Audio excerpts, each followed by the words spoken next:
వాడు వెంటనే చెప్పాడు, అన్నయ్య మా అన్నయ్య నేను పర్సనల్గా మాట్లాడుకున్న విషయం, దీన్ని మీరెందుకు పెద్ద చేస్తున్నారని పాపం వెంటనే ఇచ్చాడు. అవును. అతను వెంటనే చెప్పేశాడు, అన్నయ్య నా మీద ప్రేమతో అంటే మీకెందుకండి బాధ అని. సో అట్లా ఉంటుంది వ్యవహారం. ఏదో నువ్వు అన్నట్టు ఏంటంటే ఎవరో ఏదో ఏమి అని అంటే మనం చేయగలిగింది ఏం లేదు. కానీ ఇక్కడ మాత్రం అట్లా ఉండదు.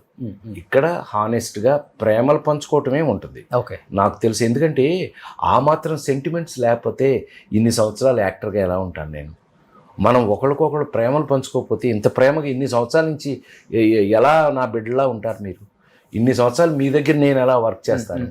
సో అందుకని. కానీ బాధపడ్డారా ఈసారి బాబాయ్? అంటే హర్ట్ అయ్యా. ఏడ్చారా?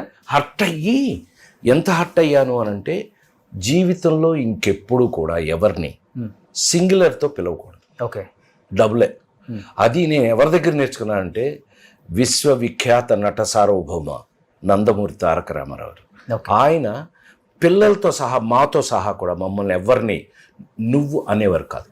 మీరు రండి, మీరు మీరు మీరు మీరు నేను ఈ క్షణం నుంచి నీకు మాటిస్తున్నా, ఈ క్షణం నుంచి నా చివరి శ్వాస వరకు కూడా అందరినీ మర్యాద ఇచ్చే మాట్లాడతాను.